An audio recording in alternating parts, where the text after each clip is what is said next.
But it gets worse. My best friend then messages me saying, your man needs to call his mum because his brother and best friend just rang me worried sick about where he is. So not only did they contact me on every platform, they reached out to my best friend too, bear in mind, and this was only our third date. Guten Tag, guten Morgen, guten. Well, Milky Way's in my mouth. Sorry. I thought you finished chewing. It's a very small Milky Way. So chewing it that many times is optional. You have But it gets worse. My best friend then messages me saying, your man needs to call his mum because his brother and best friend just rang me worried sick about where he is.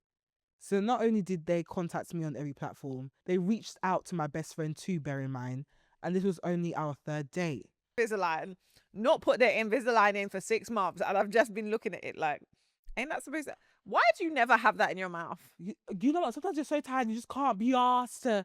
But Christian, Christian, I could feel my teeth shifting in wood. That pain. I had to take paracetamol, and I had to keep like waking up to take breaks, take a hand, like, and then put it back in again. That brings me back to the head brace all over again. It's hard, bro. That pain because your jaw is moving. You're moving. And you know what reminded me is because I was listening to the receipts and Tony was talking about her. I was like, all right, I have one of those. I had to dust that bitch off. I put it in. I said, oh. I have watched that thing be on the side of my friend's table for months. I've been like, they shouldn't even bother putting that bitch in. They need to go to the dentist. Because if after 3 weeks I'm physically shaking in pain, I can imagine that teeth has moved. That teeth has moved. Because these, what they don't tell you about Invisalign is it never stops. Yeah, you have to keep on. Your teeth will do everything it can to go back to its natural shape. Said you can't change me. I said I could feel my teeth moving in real time. Christiana, the back of my gum still hurt. The back of my gum still hurt. I want to get Invisalign so badly. For what? The crowding. You're not going to show me your teeth now, so there's no point. You know, down. I can't. Right, the bottom. I got my mum's teeth.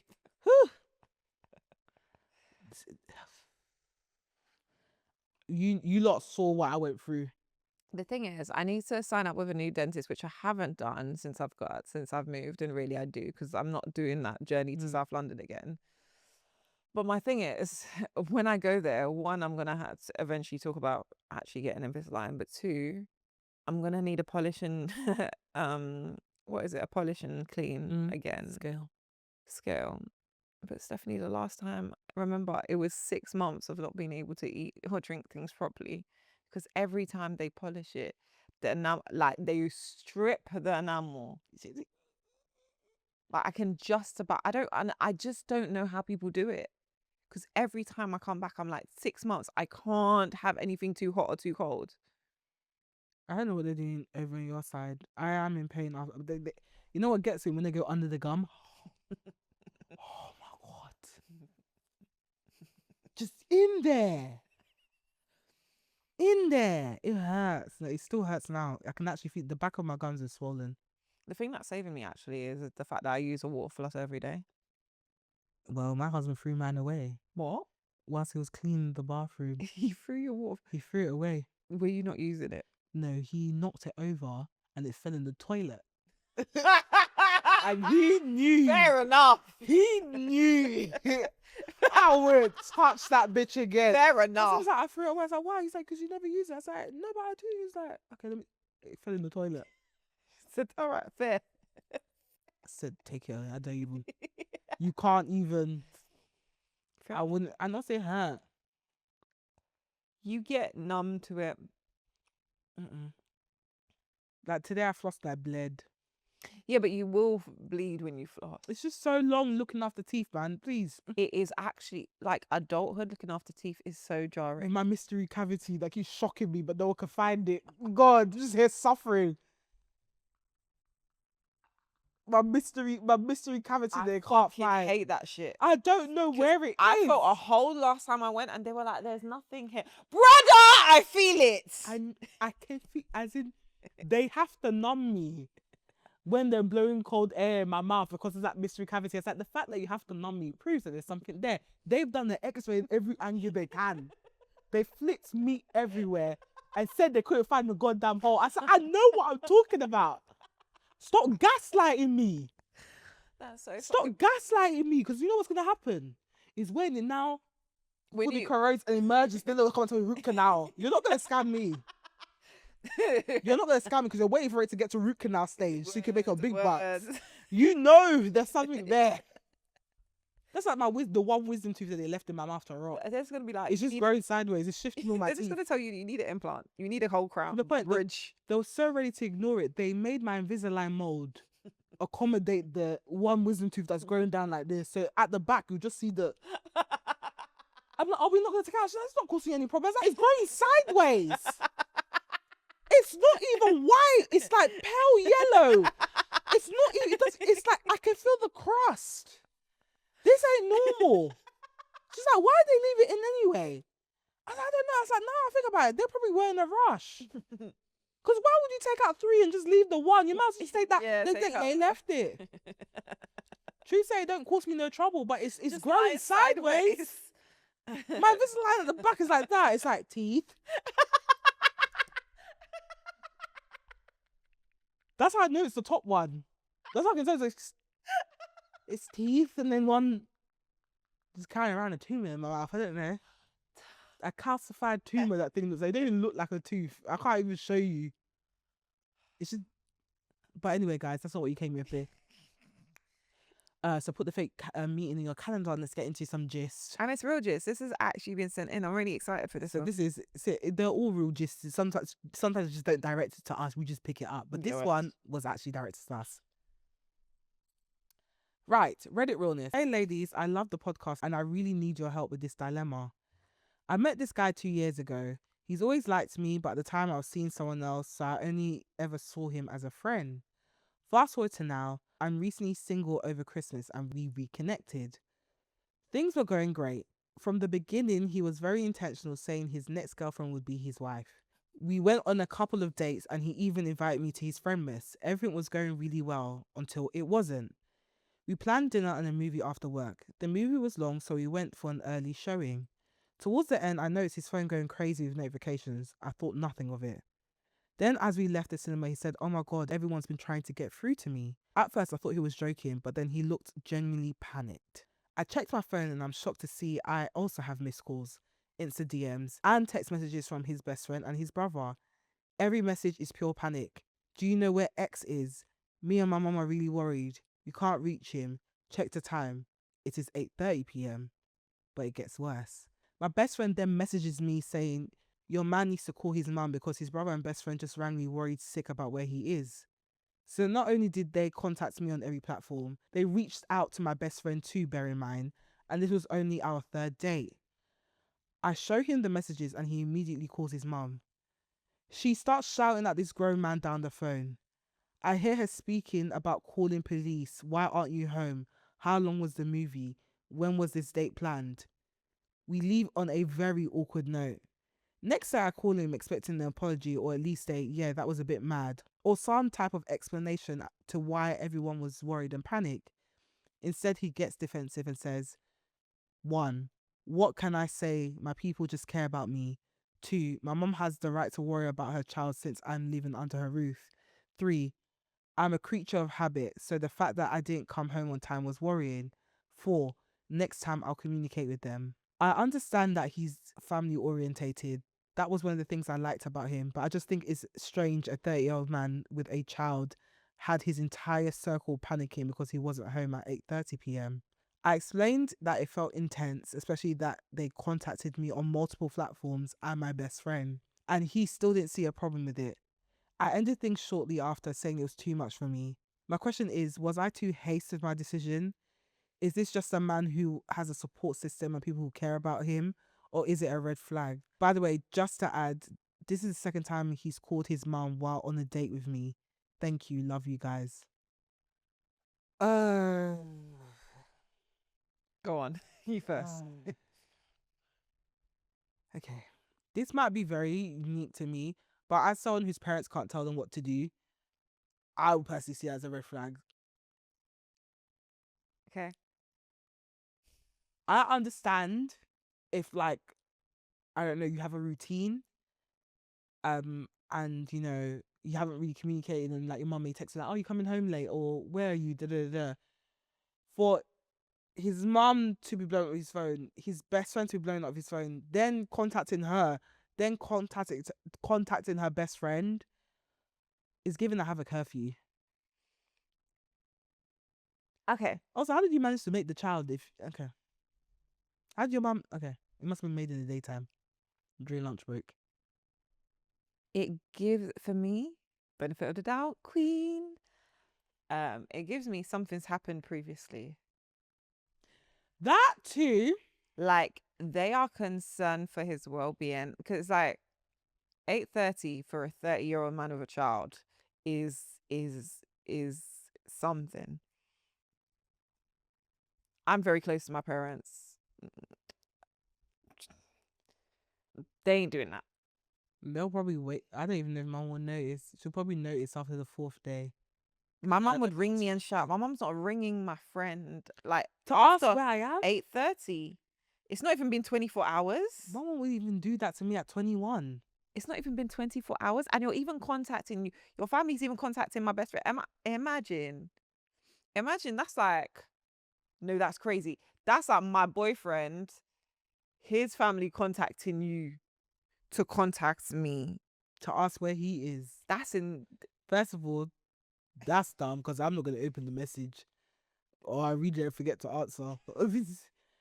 2, why are you contacting me for? This is embarrassing. It's given something's happened. I feel like he's done something in the past and they're worried That's what we again. do it again. That's what I think it is. So I wouldn't necessarily say it's a red flag, but I think there's definitely something he's hiding. Definitely something he's hiding. Because for them to be so worried over 8:30 at night, There's something has happened. And it might be harm to himself. If it isn't harm to himself, he might have got in trouble previously, and they're like, we just want to know you're okay. And so he now does regular check-ins with them because in case something bad had happened previously. And so now obviously he's met this girl, he's excited, he's forgetting that you normally check in because you know you're just, because this is my wife. This is my wife. You can't be trusted by yourself. Right. And now everyone's panicking. Now everyone's panicking. I don't think you're being too hasty. That would put me off. I can't lie to you. That would put me off because even with the mum now, it's I don't know. It's too. I would, yeah. I don't think you were hasty in the sense that I could deal with it, but I would like an explanation. You know, I'm a very curious person. So I think if you're not able to give me a reason for that strange behavior, I'm just gonna back out, because if that is the type of circumstance you're dealing with where your family are this worried about you, it's fine because life happens, but explain why someone will have to feel the outcome of that action, if that makes sense. Why? Because again, there's not, I think in relationships, obviously it's probably where I am in my life as well, but I think in relationships there are going to be things that are just a bit awkward, and what? Sorry, my hands are really dry. There's going to be things that are awkward in relationships, and so part of, if that's going to be your wife, as early as comfortable as your family are to message her, I feel like she has the right to know why she's been brought into this. And if you're defensive, well, you can't be defensive when your family are doing this. Yeah, do you know what I mean? And boundaries, bro. Because what if I didn't want to tell my best friend that I'm on a date with you? It's just boundaries, and I'm so big on boundaries.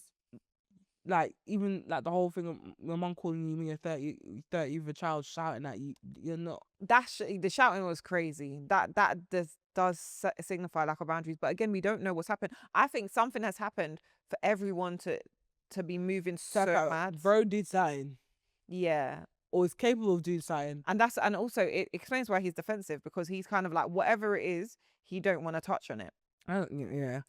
I'll say this is a bit much. I don't think I would have stuck around either. But that's the kind of person I am, because and also give me a red flag about your mum, she ain't got boundaries, and I don't have time to deal with that. You don't have any time to do it. Don't ask me shit. I can, but I think that's because my family are quite intense. Yeah. So and I've dealt with a lot I've not dealt with a lot, but I've dealt with partners that have intense parents. So that dynamic is not something I'm foreign to. It's something I can tolerate. But be open to have that conversation with me. If you're dealing with something and you feel like you are serious about me and your family trust me enough that they can call on me, then let's have the conversation. Have the conversation about what's actually caused this. If you're not ready to have that conversation, then maybe I'm not the one for you. I'm just gonna assume you're a serial killer and keep it pushing because I But also, this is why I'll get in problems and you would run. Oh no, I'm running. 8:30 p.m. It's crazy. 8:30 is mad. 8:30. Imagine the man rushing home. I gotta go home. My mom's looking for me. Because how would you see? How will you do evening activities My together? curfew Then was 8 p.m. when I was like 14. I still broke that shit. I'm still rebellious. Summer when the sun used to set at 10 p.m. I used to use the sun to tell me what time I should go home. 100%. Summer. Until that sun starts setting, I'm not going anywhere. I'll deal with the consequences when I get. I'll deal with it later. Beat me if you want. I don't give a damn because I'm about to be outside of these streets. In hindsight, they had a point. Yeah. In hindsight, they had a point. That's why my parents may have deemed me as rebellious. Anywho, my point being, and also again for all of that, as a 30-year-old man at 8:30 with a child, because if it is that they're just like overbearing and you have a curfew, when did you have time to meet the child? Yeah, I said it must have been in the daytime during like lunch break or something. Yeah, something. Nah, it gives me With something. So as a 30-year-old man, you are a big man. So even the child has a curfew. Everyone should be packed in the house by 6. I don't understand. That's insane. You're a 30-year-old man, big man. Stand up. I just want you to know that men's salt and pepper at that age. Back in the day, men would have 6 children and be fighting a war. It is a bit much. You need to, yeah. Either have the discussion with your family to let them know. By the way, please do not be concerned. Let me just get to know this girl. Trust me, it's fine. Or you lay down boundaries, one or the other. Why do you even need to chat? Please, man. That's too much explaining for me. Why do you need to know anything? 8:30, Christiana. It's a bit mad. How do you rave? You don't. You can't. Your mom will come and find you in the rave and beat you at 30. No, but this is why I think something's happened. I feel like something has happened. And that they're just genuine. Or maybe someone's after him. That too. He may owe money. It may be like he's been threatened before and they just don't know. So, but yeah, girl, you weren't too hasty. I think he should have been clear. Once you've been brought into that situation, you owe someone an explanation. If he wasn't ready to give you that explanation, all right, then charge. Yeah, because they brought you in at the moment they started contacting you and your best friend. Right. So then you deserve an explanation. If he's not willing to give that, then yeah, as I said, charge it. Right, that brings us to the end of our mini-sode. Which means I'm about to what? I'm about to beg, guys. Sorry. Guys, if you're watching this on YouTube and you enjoyed this episode, make sure you like, comment and subscribe. Let us know what you would do in this situation. What advice do you have for this young lady? Let us know in the comments. Also, hit that bell button so you get notified every time we drop a video and you can be part of the gang. If you're watching or listening on Spotify, Apple, or anywhere else where you get your podcast and you enjoyed this episode, make sure you give us a 5-star rating. Not 4.8, not 4.9, but a 5-star rating. Even if you don't think we're a 5-star show, we'll get there. So help us get there by giving us 5 stars. You can find us on... Oh, we also have Patreon, guys. Just a quick plug here. For £5 a month, you can have access to our bonus episodes that we drop weekly every Tuesday, as well as ad-free access and early access to our main episodes as well. So if you'd like to be part of the gang and see more of our faces, then please join Patreon and join the fun. You can find us on We Just Got Here podcast on you can find us on We Just Got Here pod on Instagram. We Just Got Here podcast on TikTok and WJGH podcast on Twitter. You can find me on you can find me on Instagram, TikTok and Twitter at Steph Tia. Where can I find you? You can find me on Instagram at Tia Honey Roberts and all other socials at MSTIA Roberts. And so wrap, guys, we shall see you on Tuesday, if not on Thursday. Bye. Bye.